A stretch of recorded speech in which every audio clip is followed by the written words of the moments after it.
formal inauguration of the two-day tax conclave on direct and indirect taxes, day 2, jointly organized by AGFTC and ITBA. I request the audience to please be seated in the auditorium itself as we are about to start with our first session for the day, first technical session on concept of real income and important Supreme Court judgments by Senior Advocate Saurabh Soparkar ji. So please be seated in the auditorium as we are about to start in a while. At this, I'd like to thank once again the conclave supporters such as Indus University, BuyBest, TaxoPaid, WIIA, Clear Tax, SBI Card, Swami Energy, Magnanimous Infrastructure Private Limited, and Travel Sukha. I request everyone to please be seated in your chairs as we are about to start the first session for the day. On session of the day on concept of real income and important Supreme Court judgments thereon by Senior Advocate Saurabh Soparkar ji. Committee member AGFTC and invitee member ITBA, Advocate Harish Shah, Chairman Coordination Committee and past President of both the associations, Shri Narendra Karkar, Committee member ITBA, Shri Hetal Shah, Committee member ITBA, Advocate Ratilal Vagasia, co-opted member AGFTC, CA Satyapal Sadhwani, Chairman Representation Committee, AGFTC, ITBA, along with our esteemed speaker, Senior Advocate Saurabh Soparkar Sirji. Let us all please, once again with a huge round of applause, welcome the dignitaries on the dais. I request Advocate Harish Shah, Chairman of Coordination Committee, to welcome Senior Advocate Saurabh Soparkar ji with the book.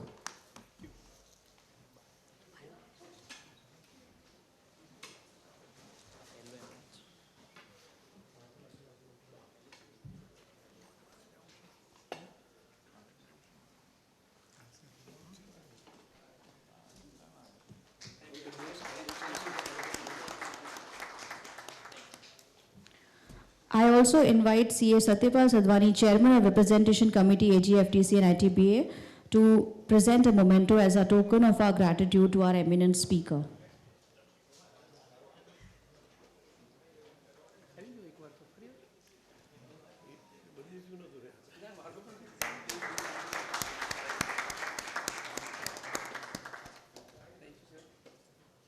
Thank you, sir. Before I invite sir onto the podium, it is my humble privilege to introduce Senior Advocate Saurabh Soparkar Sirji. Honorable Shri Saurabh Soparkar sir is considered as a supreme authority of interpretational aspects of direct tax law. His educational achievements consist of first rank in accountancy and auditing in BCom, 2 gold medals for the highest marks in the Hindu and Mohammedan law of LLB general exam, first class in LLB special exam, 3rd rank in India in CA intermediate exam, and 3rd rank in India in CA final exam. He is practicing as an advocate before Gujarat High Court and appellate stage. His extraordinary professional achievement is being designated as senior advocate by the Gujarat High Court at a very young age. He has been standing counsel for the Income Tax Department for a period of 3 years. He contributed hundreds of papers at various conferences of various places in the entire nation. Sir is also a visiting professor at IIM Ahmedabad on the subject of corporate tax planning and legal aspects of business. Let us all once again with a huge round of applause welcome Senior Advocate Saurabh Soparkar Sirji. Sir, I welcome you for your address.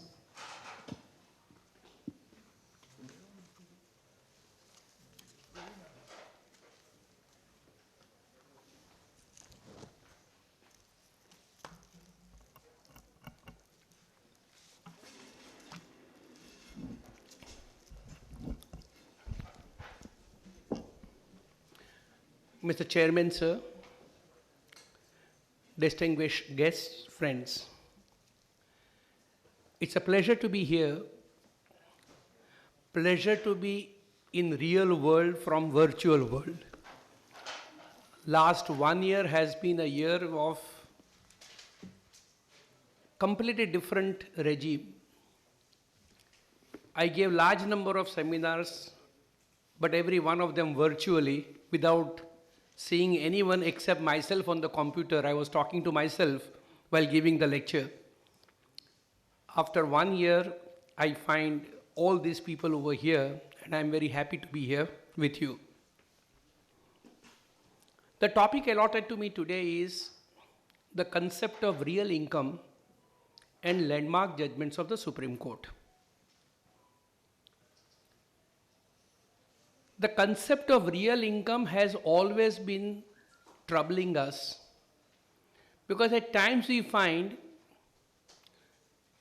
that an income which apparently is earned by an SSC is not being taxed, by raising a contention that in reality there is no income to the SSC, there is no real income. At times SSC succeed in that argument, at times SSC fail in that argument. So what is it that we say when you argue or when you claim that an SSC is liable to pay tax on the real income? So what is real income? Income is income. How do you say it is real as compared to what? As compared to artificial income, as compared to illusory income, as compared to make-believe income? An attempt is being made over here by me to take you to the journey of going through a large number of Supreme Court judgments over a period of last 60-70 years, where Supreme Court has explained from time to time the issue of what is real income. But before I really travel to the concept of real income, we must address one more fundamental issue. What is income? All of us practice in the field of income tax, and all of us therefore deal with the issue of income. But if we are asked to define what an income is, we would be little hesitant, because there is no such clear-cut definition of what an income is. If you look at the definition of income under the Income Tax Act, Section 2, Clause 24 starts with income includes, and then 1, 2, 3, 4, 5, 6, as many as 34 items. So it's an inclusive definition, not an exhaustive definition, not a definition which, so to say, defines. It's a definition which only includes. Therefore, that by itself will not make it an income. But then income tax is being levied by the union government because of the power conferred on the union government by virtue of entry 82 of list 1 of the 7th schedule. Therefore, I go back to the Constitution of India, whether that entry which authorizes Union of India to levy tax on income, does it define income? Now, if you go there, again you find the entry reads taxes on income. So again, the entry does not prescribe what is an income. And therefore, we will have to fall back upon some judgments of, and for that matter, I'll also take you to a couple of Privy Council judgments and the Supreme Court, which define what an income is. The lead judgment in the field is in the case of Kartikeya Narayan Singh, 11 ITR 513. It was a case of the erstwhile Raja who had huge lands, and he had given a piece of land for the purpose of mining to a person for which he was receiving royalty. He argued before the Privy Council, he lost in the High Court, he argued before the Privy Council that royalty that I receive is not my income. Why? In those days there was no capital gains. He said, because I claim I get royalty for permitting someone to take away part of the land, part of the mines. And therefore, if he takes away minerals, which is part of my land, it is handing over of a capital asset, and therefore it is not an income. The Privy Council said that the word income is a word of very elastic, a difficult, almost impossible to define. You cannot give it a general formulation. It's a word of a broadest connotation. But then the Privy Council says you can compare it with fruits of a tree or crop of a field. Where you get a regular return, it becomes an income. He lost there, the Supreme Court said, Privy Council said that the amount of royalty that you get is the regular return that you get from the land. It would therefore be an income. When capital gain tax was introduced for the first time in India, the levy of capital gain tax was challenged before the Supreme Court in the case of Naveen Chandra Mafatlal, 26 ITR 758, and the argument was capital gain is not an income. You can't tax me on the capital gains. Capital gain is the amount that I realize on transfer of a capital asset. That's not an income. After considering both American judgments and Australian judgments, Supreme Court of India took the view that even in those countries, it was accepted that income would also include capital receipts or capital gains, and therefore levy of capital gains tax was held to be possible because even capital gain would be an income. Whether saving of expenditure would be an income. An SSC challenge before the Supreme Court levy of tax on income from house property on the ground that when I stay in my own house, self-occupied property, I am not earning any income. I am staying in my own house, I am not paying rent to myself. How can you tax me on income on self-occupied property? The Supreme Court says in the case of 128 ITR 315 Bhagwan Das Singh, that what you save is also your income. If you would not have stayed in your own house, you would have stayed elsewhere, in which event you would have been required to pay rent. And therefore, when you stay in your own house, you are saving, that itself would be an income. Similarly, dimmed income. The Section 64 was challenged before the Supreme Court on the ground, you can't tax me for the income that my spouse earns, you can't tax me for the income that my minor children would earn, it is their income. How can you say it is my income? My income is my income, not someone else's income. Again, Supreme Court said that legislature can make a provision in relation to someone else's income to be taxed in the hands of SSC, so long as there is a close nexus or connection between them. That was an issue in the case of Balaji, 43 ITR 393. In the case of Navneet Lal Jhaveri, 56 ITR 198, dimmed dividend was subject matter of challenge. When the company gives loan to me, I am required to return the loan. Where is the question of taxing me as income on the ground of dimmed dividend? Because I have not received dividend. Supreme Court again upheld the contention of the revenue by accepting that in a case of a closely held company, companies may evade payment of taxes by not distributing dividend, and therefore in such a situation, even granting of loan received by the SSC would also be regarded as income. Finally, you will find a discussion on all these issues in the case of A. Sannyasi Rao, 219 ITR 320, where the presumptive taxation under section 44 AC was held to be permissible so long as presumptive taxation is followed by assessment of actual income.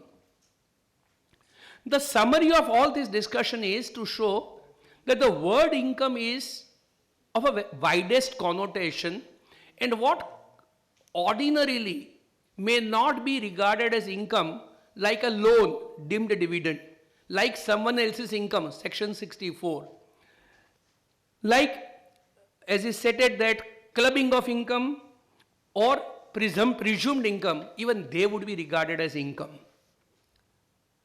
Having said this, we go now a step forward. But what is in reality an income? In order to tax an SSC, there has to be an income. And income has to be in reality earned by him. When do you say that in reality income is not earned by the SSC? The first and the lead judgment in the field is in the case of E.D. Sassoon, 26 ITR 27. Controversy arose like this. SSC was, in those days, under the Companies Act, you could be managing agent of the companies and you would receive managing agency commission. The company was having managing agency of 3 companies.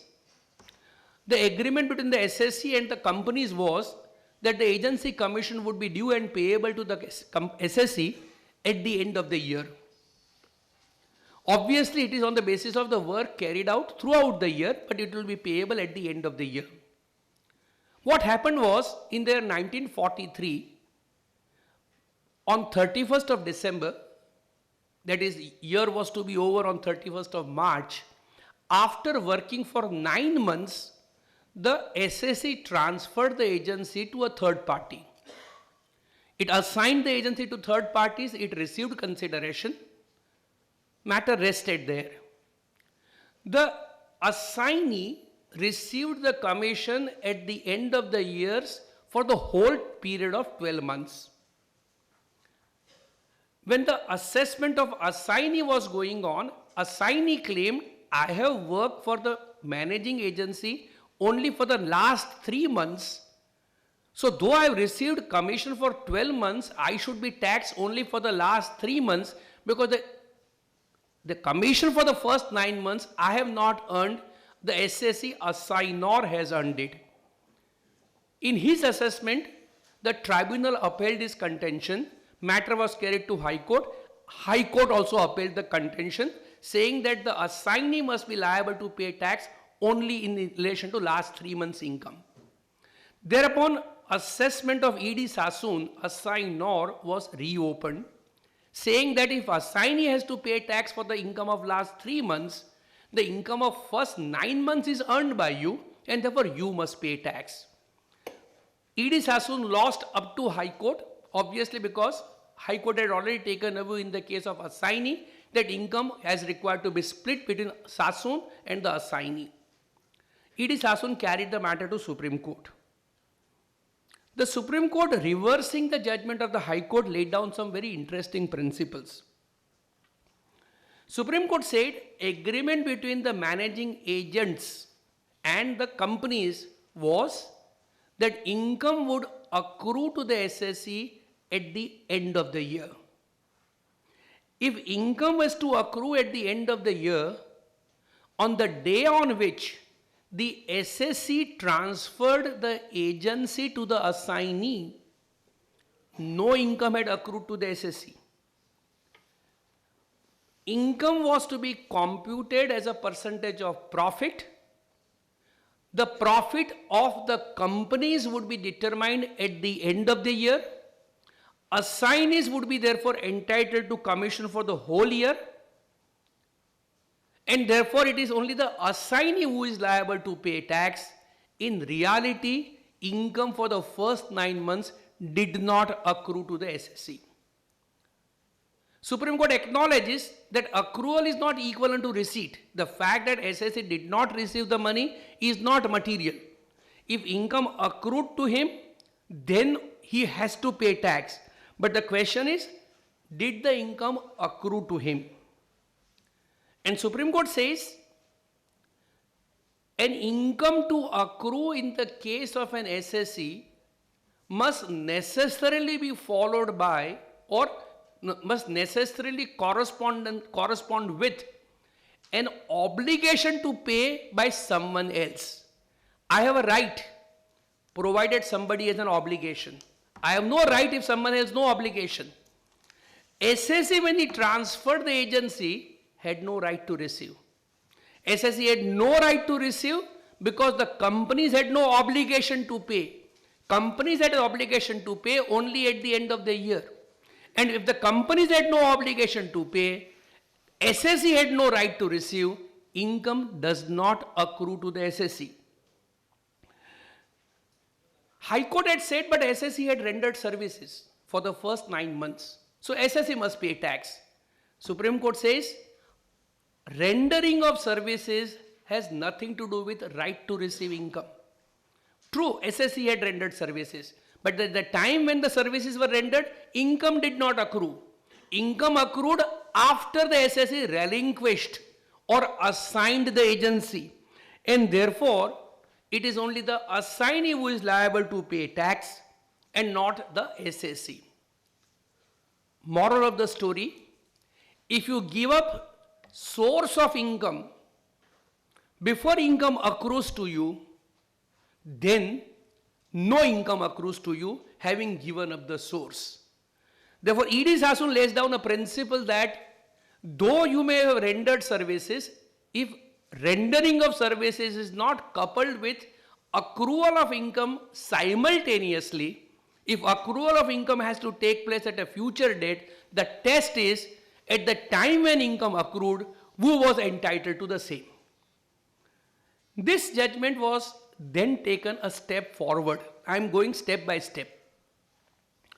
And that was in the case of Surji Vallabh 46 ITR 144. So Surji Vallabh case is also one of managing agency. Facts are slightly different, but the difference is interesting. Surji Vallabh was having managing agency of couple of companies. Now Surji Vallabh wanted to transfer managing agency to a group company. Now when it wanted to transfer the managing agency, some shareholder objected to it.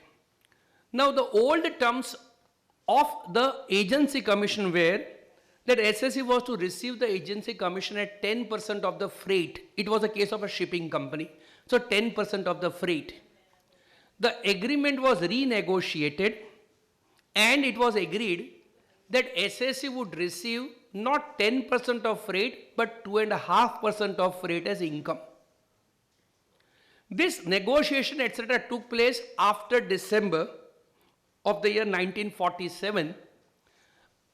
However, on December 47, in the middle of the year, SSC had already passed an accounting entry recording commission at the rate of 10% of freight income. Obviously, after recording that entry, the agreement was reworked and therefore SSC said, now I have to pay tax only on a 2.5% because I am entitled to get only 2.5%. Question that arose was, at the time when SSC worked, the agreement said SSC is entitled to 10%. In the middle of the year, the agreement is reworked. SSC was then found to be entitled to not 10%, only 2.5%. In the meantime, in the middle of the year, SSC had already also passed an accounting entry recording or recognizing income at 10%. SSC claimed, but then before the end of the year, agreement is reworked and therefore now I can be called upon to pay tax only at 2.5% of the freight income. Please mark, this is not a case where the source is given up because he still continued to be managing agent. This is a case where there was a change in the terms of the agreement, but in the middle of the year. Supreme Court says that if income is given up after it is earned, then SSC is liable to pay tax on that income, because once you earn the income, how you apply is irrelevant. But if the income is given up before you actually earn it, before it accrues to you, then income is never to be taxed in your hand, because in reality income is not earned by you, it is given up before you actually earn it. Interpreting agreement, the Supreme Court said again that in this case managing agency commission was payable only at the end of the year. Till the end of the year, nothing was due and payable to the SSC. And therefore, if before the end of the year, SSC and the party rework the agreement, and therefore it is decided the commission would be payable not at 10% but 2.5%, then SSC is liable to pay tax only at 2.5%. The revenue argued, but sir, in the books of account of the SSC is already recorded income at 10% in the middle of the year. Supreme Court said, accounting entry is wholly irrelevant. What is relevant is whether income accrued to the SSC. Once the agreement changed, the very basis of computing income payable to the SSC or income receivable by the SSC underwent a change, and with this modification, the right to receive income also stood modified. And because right to receive income stood modified, SSC is not liable to pay tax on the differential 7.5%, he would be liable to pay tax only on 2.5% of the total freight. Just compare the facts with the next judgment in the case of Morvi Mercantile 82 ITR 835. That was a case when SSE had lent money to a subsidiary. Now SSE was entitled to commission from a subsidiary. Terms of the agreement were that commission would be payable to the SSE when the accounts of the subsidiary will be finalized, but it would be paid over. It would accrue to the SSE when the accounts are finalized, but it would be paid over when the accounts are approved in the general meeting of the subsidiary. Now accounts would be finalized as on 31st of March, but the accounts would be approved in the general meeting, let's say in June, July, August, 4-5 months thereafter. I take the dates, actual dates. 31st December 1954, accounts were finalized. However, the accounts were approved on 24th November 55. In between, on 4th April 55, SSE agreed to give up commission on the ground that the subsidiary was not doing well. Question that arose was, is the SSE liable to pay tax? SSE argued that I have given up commission before I became entitled to receive, because my entitlement depended upon the annual general meeting of the subsidiary. Revenue said that that was the time when the money would be paid over to you. You became entitled to receive when the accounts of the SSE were finalized on 31st of December 1954. Supreme Court, on the basis of the two judgments that I indicated earlier, clearly brings out, in this case against the SSE, that income accrued to the SSE on 31st December 1954, when the accounts of the subsidiary were made up. It's a different matter that SSE would be entitled to receive money or check from the subsidiary at a later date. The mere fact that receipt of income is delayed does not defer accrual of income. Income accrued when the accounts were closed. And once income accrues, whether SSE receives, does not receive, gives up, does not give up, these are all irrelevant issues. And therefore, please mark, material thing is, if you give up an income before its accrual, in reality, income does not accrue. If you give up income after it accrues, then the moment it accrues, it is your income. You will have to pay tax whether or not you actually receive the income. Two more judgments in this line before I close this discussion. Godhra Electricity, 225 ITR 746, a very, very interesting judgment. SSE was, as the name suggests, electricity company. In those days, there were private electricity companies. So it was a private electricity company. It increased the tariff rate at which it would charge electricity from the consumers. That increase in tariff was challenged by the consumers. Ultimately, SSE succeeded before High Court. High Court said SSE had a right to increase the tariff. Matter was carried to Supreme Court. The consumers lost. Based on that, SSE started distributing the invoices for the increased tariff once the High Court held in favor of SSE. In the meantime, consumers challenged this action in another suit. What is more important is, a minister addressed a letter to the SSE saying that in view of protest from the consumers, please do not raise the tariff at least for 6 months.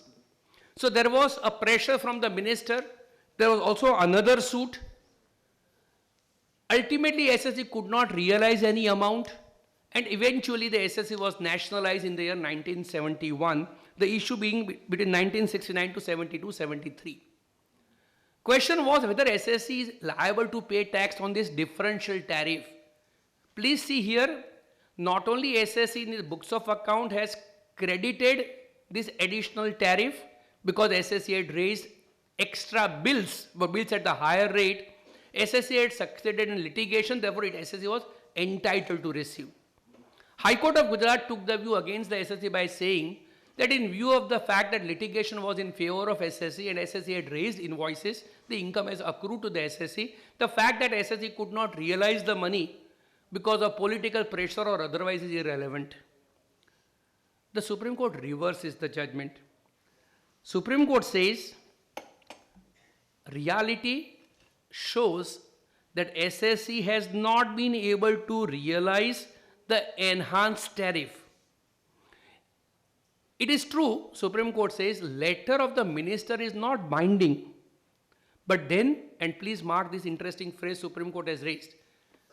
Supreme Court says one must look at the things from practical point of view. Do not go by highly legalistic view that I have a right to receive, I have issued bill, income accrues. In reality, because of political pressure, SSC was not in a position to realize the money because there was a political pressure preventing SSC from realizing the money.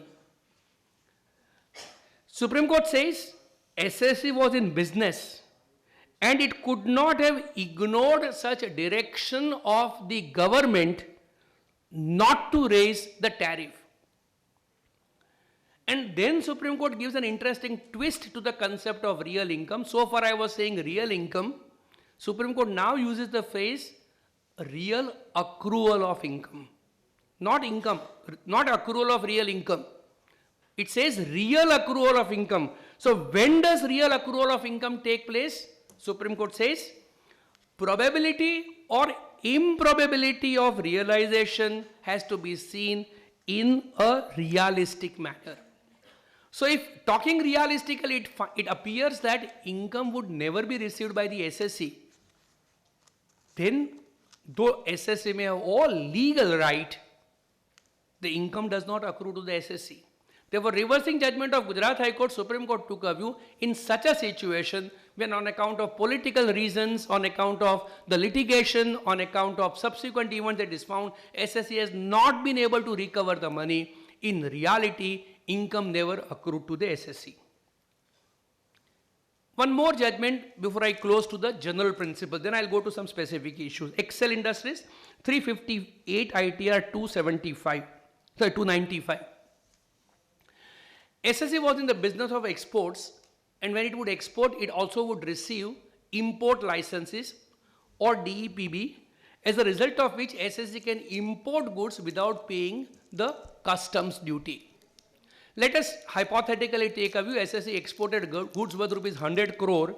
SSC therefore got advance license or DEPB worth rupees 10 crore, which would mean it can import goods without paying custom duty of rupees 10 crore.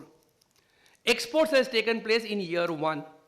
In year 1, SSC has received the licenses. But in year 1, SSC has not imported the goods, therefore it has not used the licenses. SSC used the licenses in year 2.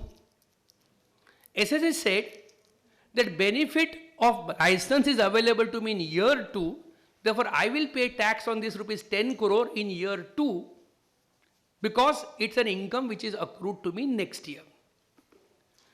Revenue said exports are of year 1, it is the exports which have given rise to this license, and therefore on matching concept you will have to offer for tax income of rupees 10 crore in year 1. Therefore, the dispute was when does the income accrue, year 1 or year 2? Supreme Court lays down 3 interesting principles. We are not concerned with second and third. One being, why is government fighting for year 1 or 2? So long as SSC is paying tax, it's irrelevant. Government should not fight, but I'm not going into other principles. The Supreme Court says, go back to Shruji Vallabh. In order to tax an income, there has to be an obligation of someone else to pay that income. Now, SSC has got advanced license. SSC has got DEPB in year 1. But so long as SSC does not utilize the license, there is no benefit to the SSC. The SSC will get benefit only when he will actually import the goods, and that happens next year. So it's only when he actually imports good in next year, the SSC is entitled, because the customs department is obliged to permit SSE to import goods without payment of custom duty. In year 1, there is no entitlement, there is no liability, because entitlement cum liability is in relation to actual import and not probable import.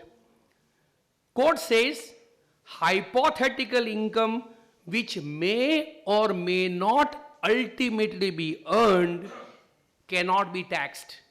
Why it is hypothetical income? Next year SSE may choose not to import at all. Next year the policy of government may change and import may not be possible. Next year government policy may change and import duty might be abolished. We do not know. Therefore, in the year 1, this is all hypothetical as to whether I will or will not import and utilize the license. Therefore, the Supreme Court says probability or improbability of realization is required to be seen. Issue is required to be examined from a realistic and practical point of view. And now again Supreme Court goes a step forward.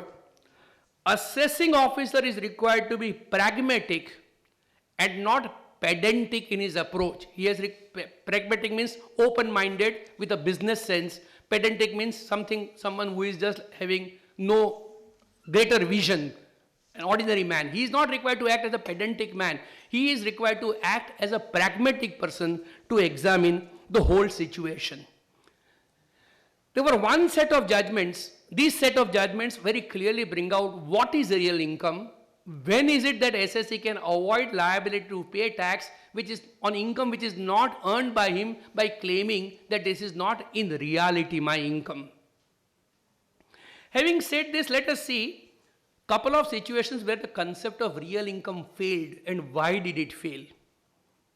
The classic judgment is that of State Bank of Travancore 158 ITR 102, which revenue has been always citing, but we must understand why is it that SSA lost there. That was a case of the bad loans or NPAs, or as is now being called sticky loans. Bank had given loans, or that was a case of series of banks, they had given loans, recovery or realization of which was doubtful. Question that arose was, when the realization of the principal itself is doubtful, whether banks are required to pay tax on the interest on these accounts. Case of the SSE was that when the principal itself is not likely to be realized, how can you call upon me to pay tax on interest on these accounts? SSEs had passed accounting entry by debiting the borrower's account but did not credit the amount to the P&L account. SSEs credited the amount to P&L suspense account. The SSEs therefore claimed that we have not even taken the amount to profit and loss account, and therefore the income is not earned by us, because in reality income does not accrue. It does not accrue in reality because there is no chance of amount being recovered. Supreme Court holds against the SSE, laying down some important principles. Supreme Court says there are two methods of accounting, cash or mercantile.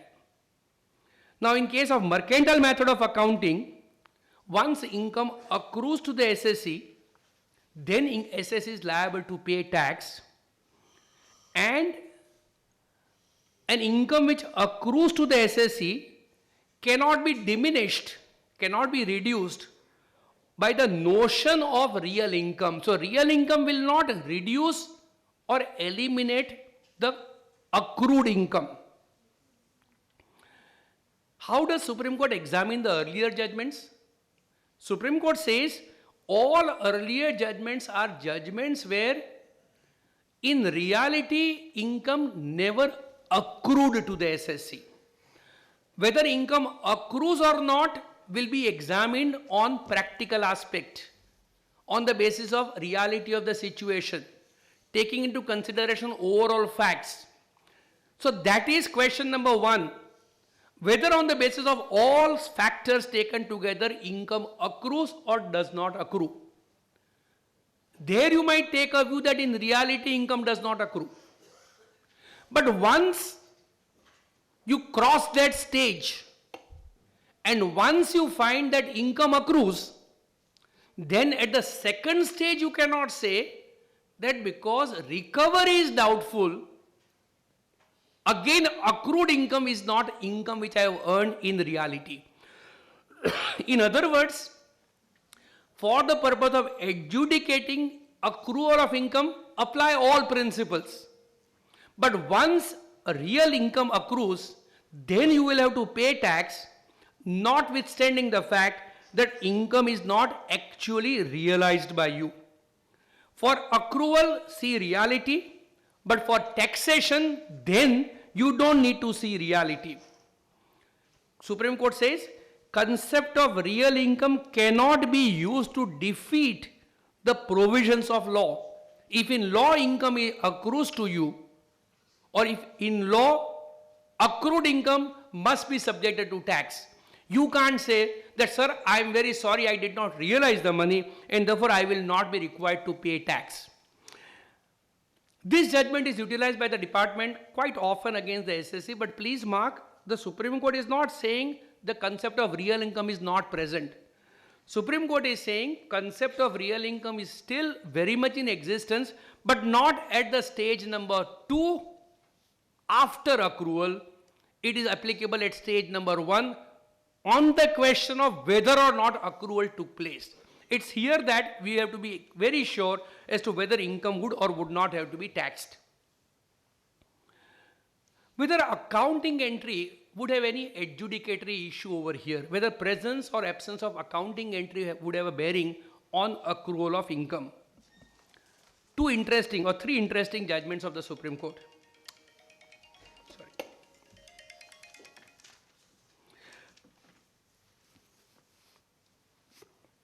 Sorry.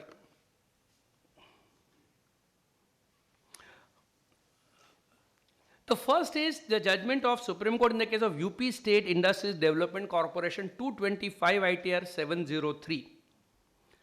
It's a judgment of 11th April 97. I am giving date for a reason which I'll immediately give. It is a case of UP State Industrial Development Corporation, which is a government corporation. That government corporation was in the business of acting as underwriter of a public issue. All of us are aware that in case of a public issue, if the public issue fails, is not fully subscribed, underwriter has to take over the shares to see that the shares are fully subscribed. For the purpose of understanding, let's take a hypothetical example. The SSC was entitled to underwriting commission of 5%. Let's say the underwriting issue was of rupees 10 crore, so SSC was entitled to fees of rupees 50 lakh.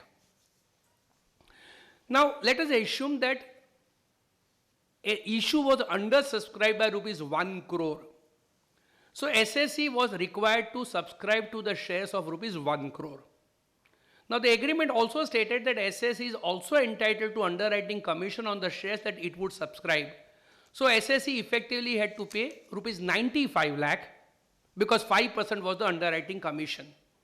Controversy between SSC and the department was, SSC said that I have acquired these shares at rupees 95 lakh. I will show in the balance sheet at 95 lakh and therefore I don't have to pay tax on this. Revenue said that you have acquired shares of rupees 1 crore, 5 lakh of rupees is your own commission. So what you have to do is show assets of rupees 1 crore, 5 lakh is your commission. SSC said I will show asset at 95 lakh and no commission. Question was as to whether SSC is liable to pay tax on this sum of rupees 5 lakh. Now, SSC relied upon the standard accounting textbooks for the purpose of claiming that in case of an underwriter, the transaction would have to be recorded at net price of 95. 5 rupees is not what I have earned. I have got share at a price of discount of rupees 5.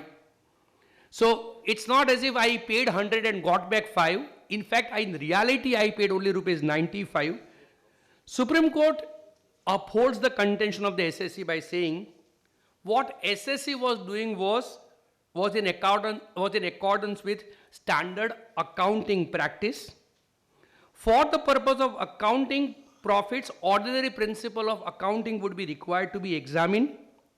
So long as ordinary principles of accounts are not in conflict with the Income Tax Act, the accounting treatment adopted by the SSC needs to be accepted, and therefore, when the SSC has adopted an accounting which is not contrary to the Income Tax Act, the same is required to be accepted. Please mark, Supreme Court says accounts so long as they are not in conflict. Little while thereafter, this is a judgment of 11th April 97. On 3rd July 97, another bench of Supreme Court, a larger bench of Supreme Court, Tuticorin Alkali, 227 ITR 172, holds slightly differently. That was a case where SSC had to put up a huge plant, it had borrowed money. Because the plant could not be started immediately, it did not require the money also immediately. Therefore, it had parked the funds borrowed temporarily in fixed deposit. It had earned interest on the fixed deposit. The case of the SSC was interest income that I have earned on fixed deposit should be permitted to be set off against the interest that I pay, which I am capitalizing. And SSC wanted to justify its position on the basis of the accounting policy adopted by the Institute of Chartered Accountants. Accounting guidance note to accountancy permitted such accounting treatment. And SSC therefore said that this is not my income, this is nothing but recoupment of a part of a cost, etc., etc. Supreme Court holds against the SSC. Supreme Court says, this is the interest that you have earned on the deposit, it is income from other source. Money that you borrow is for the purpose of business, therefore interest is under the head business income. Your business income head has not started because business has not started, therefore that interest will have to be capitalized. And even though that interest is paid by you, that being not permitted to be set off, you will have to pay tax on this particular interest income. SSC argued, but sir, in reality, accounting standard permits me to have this set off. The Supreme Court says, argument based on accounts have little merit. If such practice cannot be justified by any principle of statute or is contrary to statute. It also says law does not march on the footsteps of accounting profession, and therefore tax is to be determined on the basis of principles of Income Tax Act and not accounting standards. Now, please mark a little but important distinction between two judgments.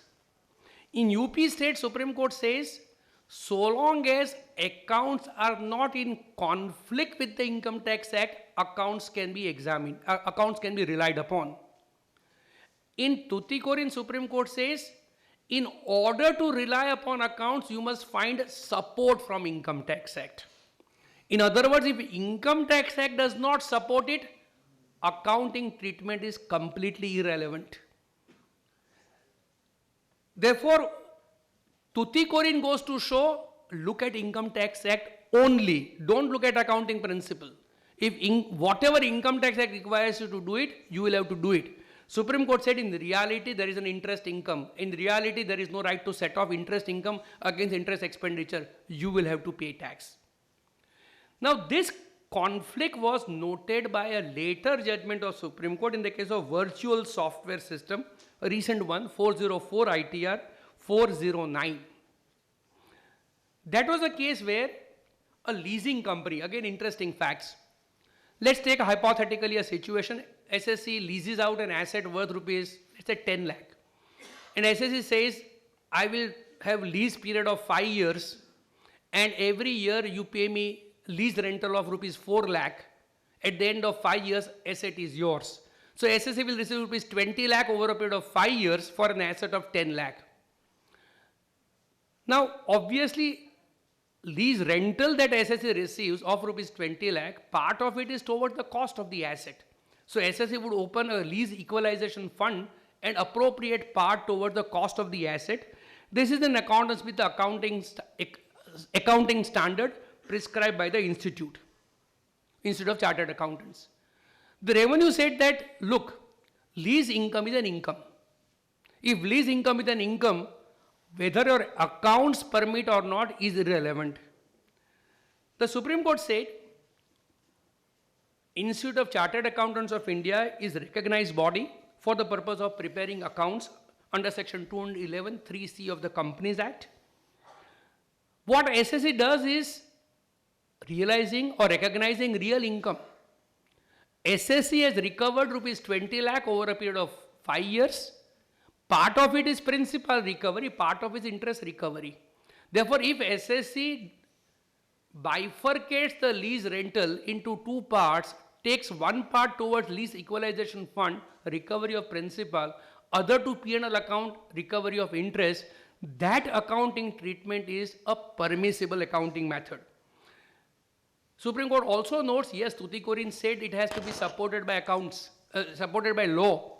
But then it says, now we have section 145A. Under section 145A, accounting standards are mandatorily required to be fulfilled. Revenue says, but there is no accounting standard prescribed. In those days, there was no accounting standard prescribed. Supreme Court says if there is no accounting standard prescribed by the institute, by the government under section 145A, we'll go by the accounting standard of the institute. And if accounting standard of the institute permits such bifurcation of receipt into two parts, in reality, what is recovery of capital can never be taxed as income. Therefore, on the concept of real income again, part of the lease rental was held to be not taxable at all. I now go to couple of judgments in relation to real income vis-a-vis valuation of closing stock. Can valuation of closing stock have any bearing on the concept of real income? Two interesting judgments. United Commercial Bank 240 ITR 355. It's a very, very interesting judgment. Under the Banking Regulation Act, under section 29 of Banking Regulation Act, a bank is required to prepare its balance sheet, recording its investments in security, etc., only at cost. 240 ITR 355, only at cost. Now, all of us are aware that in case of a bank, the investment into security is a stock in trade.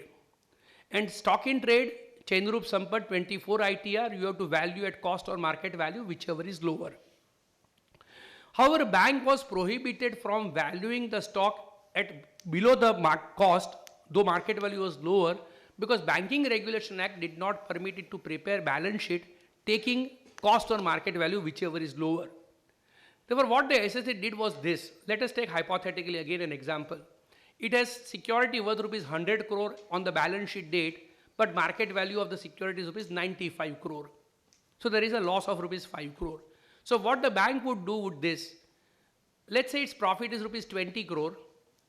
In its return of income, it will say profit of rupees 20 crore less rupees 5 crore, diminution in the value of closing stock. So although it would prepare accounts showing showing cost of the security, for the purpose of income tax, it will adopt the principle of cost or market value, whichever is lower. The department said, if you on your own in your accounts choose to value the stock at cost, how can you for the purpose of income tax say, no, we will not go by cost, we will go by cost or market value, whichever is lower. Kolkata High Court, accepting the contention of revenue, took the view, the department is right. If SSC would have valued at cost or market value, whichever is lower, surely SSC would have succeeded. But SSC cannot have two sets of, or two standards, one for books of account, another for income tax.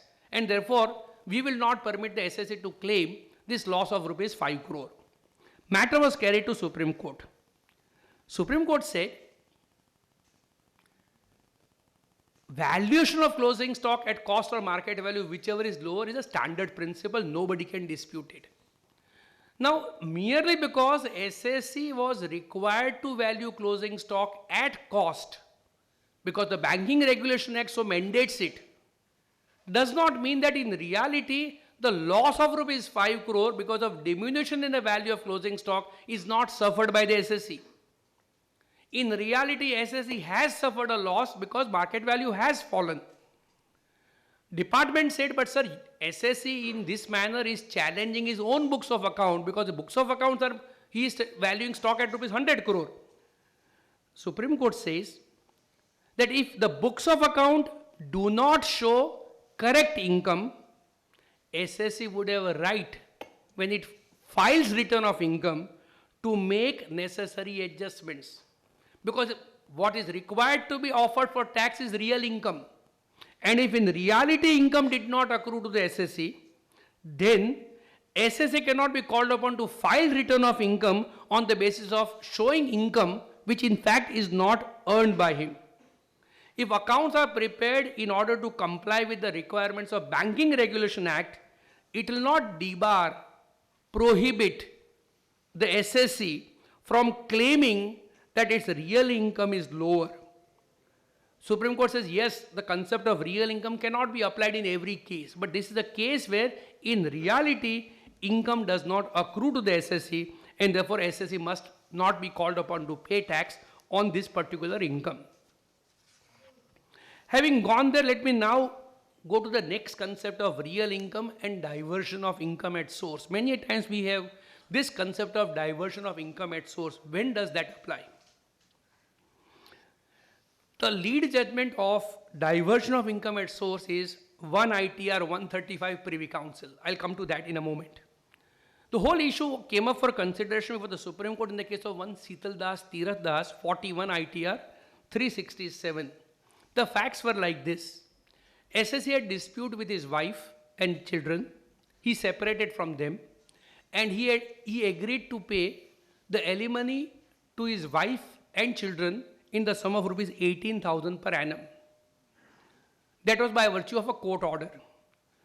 So when the SSC filed a return of income, he said that, let's say his income was around 41,000. He said that I will not pay tax on rupees 41,000. I will pay it on 41 minus 18,000 because this is the amount which I am in law bound to pay over to my wife by virtue of a court decree.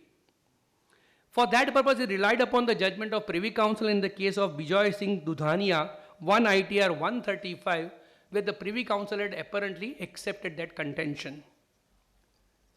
So let's go to 1 ITR 135 Dudhania's case. What were the facts there?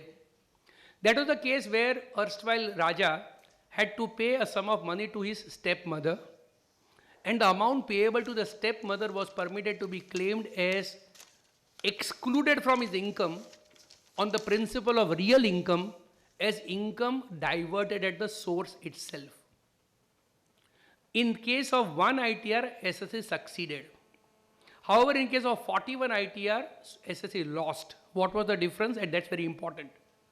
Supreme Court in 41 ITR, Sital Das says, in your case, there is no charge over your estate or your income, and you are making payment as your personal obligation. Having earned income, how you utilize it or how you apply it is your problem. Income tax department is not concerned. Therefore, when income is earned by you, you must pay tax. Whether in law you have to part with some income in favor of your spouse is completely irrelevant. In 1 ITR, Supreme Court says, Raja's case, there was a charge over the estate by or in favor of his stepmother, which would mean that the stepmother had a right before or better the right of a Raja to receive the money. So when the source itself is charged, then the money first goes to the charge holder. But the source is not charged and the source then is realized, it's a case of application. Therefore, the Supreme Court very clearly brings out this distinction that income, once it is earned, the taxation will necessarily flow. Whether SSC spends the money for his personal obligation or a legal obligation is immaterial. But if the legal obligation makes third party have a better right than SSC over the income, then SSC has never earned that income and therefore the SSC would not be required to pay tax. So Sital Das versus Bijoy Singh Dudhania judgment brings out this distinction. A similar distinction again between two apparently similar but conflicting judgment, Murlidhar Himmat Singha 62 ITR 323 versus Sunil Kinariwala 259 ITR 10. Murlidhar 62 ITR 323, SSC was a partner of a firm. He entered into a sub-partnership. Let's say A, B, C, D were four partners of a firm. A had 25% share. A entered into sub-partnership with A1, A2, A3, whereby he contributed his 25% share in that sub-partnership. Question that arose was, let's say the firm earns rupees 4 lakh, A is entitled to 1 lakh, whether A is required to pay tax on 1 lakh, or whether that sub-partnership of A, A1, A2, A3 is required to pay tax on 1 lakh. In Murlidhar Himmat Singha, the Supreme Court said, by virtue of sub-partnership, the sub-partnership has a right over the SSC. The fact that firm and other partners B, C, D may not recognize is immaterial, but so far as partner is concerned, he is sitting there with A, B, C and D, not for himself, he is sitting there for the sub-partnership of A, A1, A2, A3. Therefore, income will be taxed not in the hand of A, but in the hand of that small sub-partnership. However, that principle was not applied in case of Sunil Siddharth Bhai, where Sunil Siddharth Bhai, SSC, let's say A in our case again, instead of creating sub-partnership, assigned his interest to a trust. SSC assigned the interest to the trust and SSC claimed, I have not earned the share of profit, the trust has earned the share of profit. Supreme Court said, once you assign, it is not as if you are not earning. What is happening is, you are earning and then you are parting with the funds in favor of the assignee. The Supreme Court said, assignment does not create a better title over the title of the SSC. SSC continues to be the owner of the asset, and if SSC continues to be owner of the asset, even post assignment, SSC would be liable to pay tax on this. Murlidhar was cited before the Supreme Court. Supreme Court does not distinguishes it by saying that was a case of a sub-partnership where the sub-partnership had a better title than the partner, whereas in case of assignment, the assignee has no better title than the SSC. Therefore, again, principle of real income will have to be seen applying the facts of the case to the principle of law. One will have to be extra careful whenever such documents are drafted to find out as to what would be the implication of such a transaction.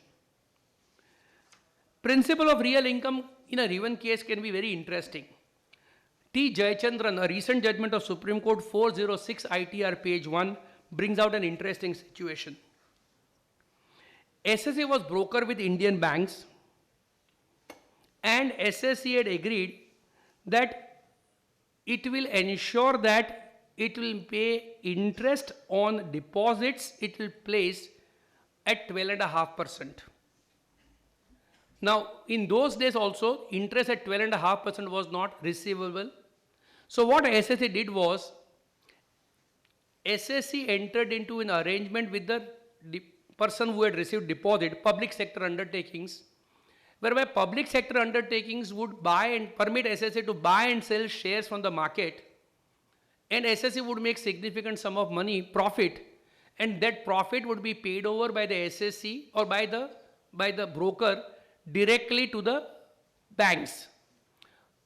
Slightly complex structure. To put it simply, SSC would be permitted to earn some additional money, and that additional money would be paid over as additional interest. Question was, in those days, I am talking about the year 1991, SSC had received almost 9 crore of rupees. 14 crore of rupees. Question was whether this is SSC's income or otherwise. SSC claimed, I am permitted to earn additional income, but that additional income is permitted to be received by me so that I can pay off the incremental money to the bank. I have not kept a single rupee with myself. The Supreme Court said, in reality, this is not income of the SSC. Arrangement was SSC would be permitted to earn additional income so that additional income can be paid over to the rightful claimant. But Supreme Court also says, physical receipt of income is not equivalent to receipt of income on reality basis. Merely because you physically receive check, that does not mean that is your income. Whether in reality it is your income or not is to be seen. If you are holding that money in trust for someone else, in reality it is not your income, and concept of real income would be material.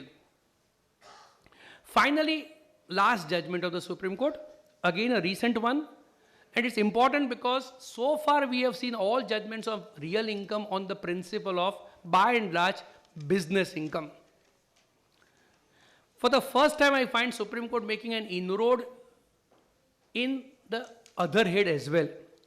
Balbir Singh Maini, 398 ITR 531, a recent judgment of Supreme Court brings out this issue very beautifully. SSE was owner of a plot of land. It entered into a development agreement with a third party. Partly that agreement was carried out, partly that agreement was not carried out. Ultimately, the matter went into litigation because the building permission was not available, etc., and agreement failed. Let us take a simple situation for our purpose. SSE entered into a development agreement and had to receive rupees 5 crore. SSE handed over plot, did not receive 5 crore, and ultimately the whole agreement failed. The argument of the revenue was, look at the definition of transfer within the meaning of section 2 clause 47. SSE entered into agreement to sell, handed over possession, transfer is complete, the obligation to pay tax on capital gain is complete. SSE argued, but sir, the whole arrangement failed. In reality, the transaction did not go through. SSE also argued that section 2 clause 47, neither clause 5 nor clause 6 would apply. Supreme Court answered that issue also, but that's not really material for our purpose. Supreme Court was considering the alternate argument of the SSE that, sir, in reality, income did not accrue to me. In reality, the whole transaction failed. In reality, necessary approvals were not obtained, as a result of which the whole transaction could not be carried out. How can you tax me on a transaction which is not in reality carried out? Applying the theory of real income, Supreme Court says SSE is right. SSE is called upon to pay tax on income which in reality accrues or arises to him. Income must be there. Hypothetical income is no income. If the permissions which were necessary for the purpose of carrying out transactions have not been given, then the whole transaction fails. If the transaction fails, no income ever accrues to the SSE. There is no profit or gain, and therefore SSE cannot be called upon to pay tax. Why is this judgment important? Many times SSE enters into an agreement to sell property, sometimes hands over possession, then there are disputes between the parties, the builder thereafter does not continue with the arrangement, land is returned back, revenue invariably raises the contention that having agreed to sell, having handed over possession, so far as you are concerned, taxing event has taken place. The fact that land has come back, the fact that the whole transaction has fallen through is irrelevant, because once capital gain tax liability accrues, that liability must be taken to its logical end.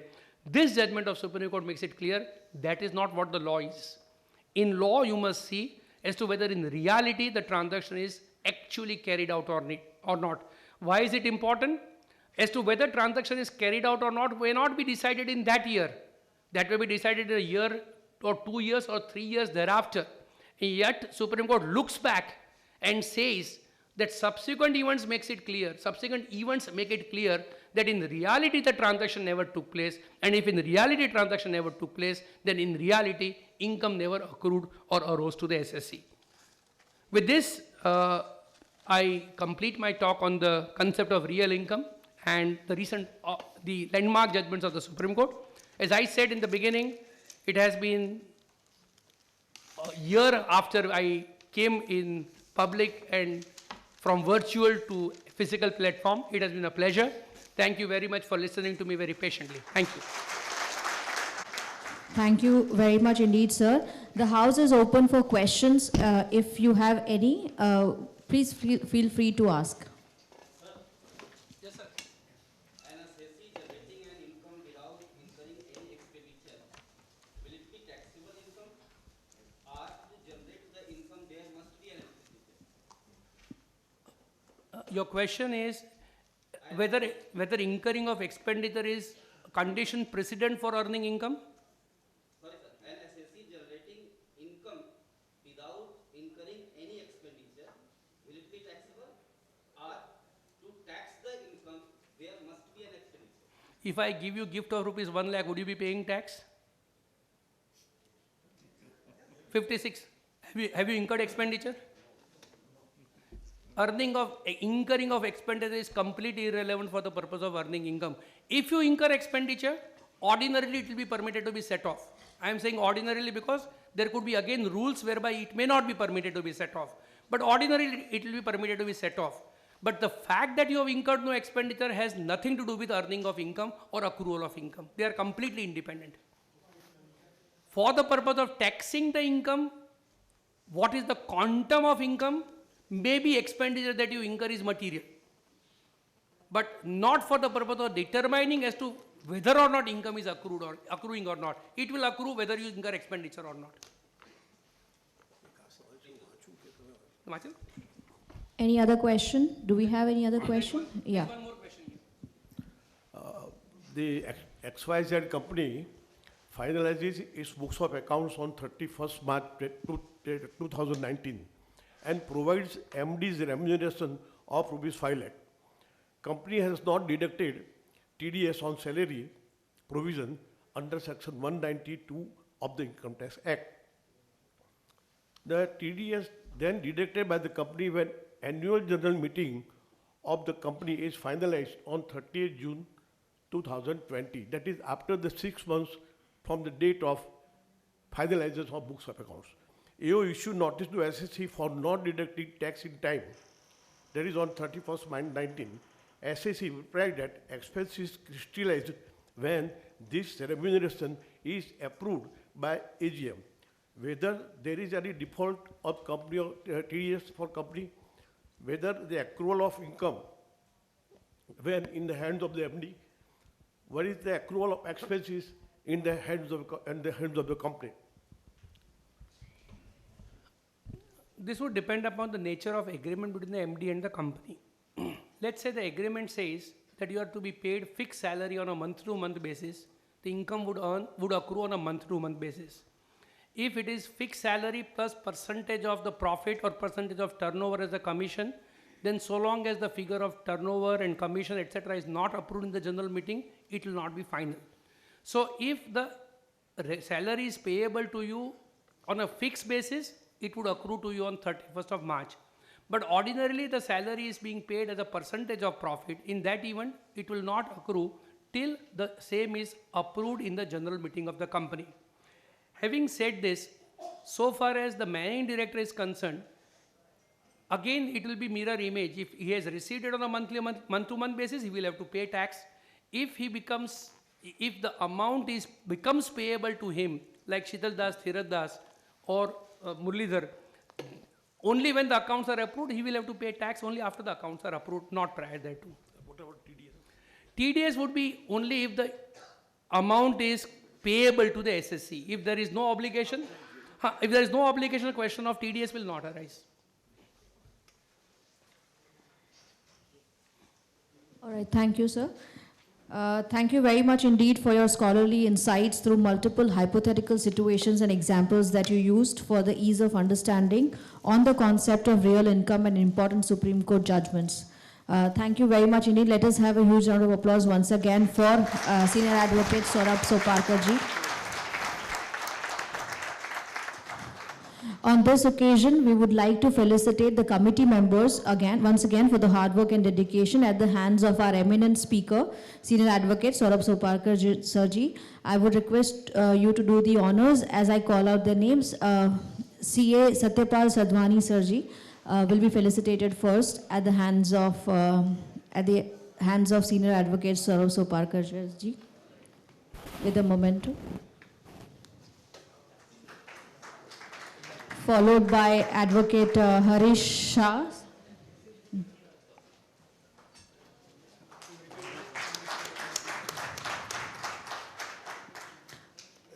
Followed by Advocate Ratilal Vagasya. Please keep the applause going because it would not, this conclave would not have seen the light of the day, lest it was not the consistent efforts of the members. Advocate Ratilal Vagasya, followed by Bhupendra Thakkar Sir ji, followed by Hiren Thakkar Sir.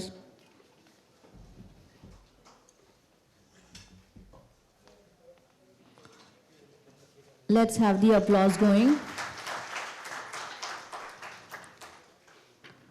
Followed by Hetal Shah,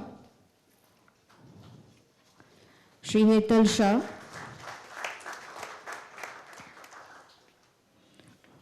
Followed by C.A. Ravi Shah.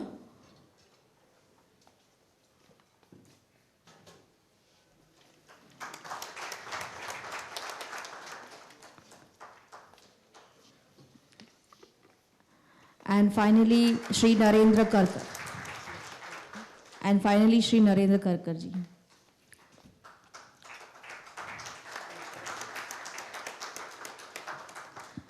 Thank you, sir. Thank you, sir, for doing the honors. With this, we come to the end of the first technical session for the day. I would request the dignitaries on the dais and of the dais to kindly come forward for a group photograph with Senior Advocate Saurabh Soparkar sir ji. I would request the dignitaries on and off day Tax Conclave 2021.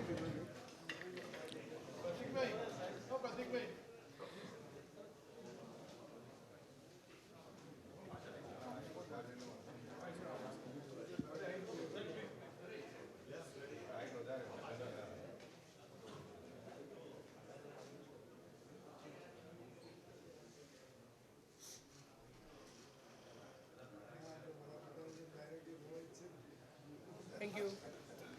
Thank you all. We thank the dignitaries once again. This is, I don't take color videos. We would start with our second technical session on recent amendments and sectorial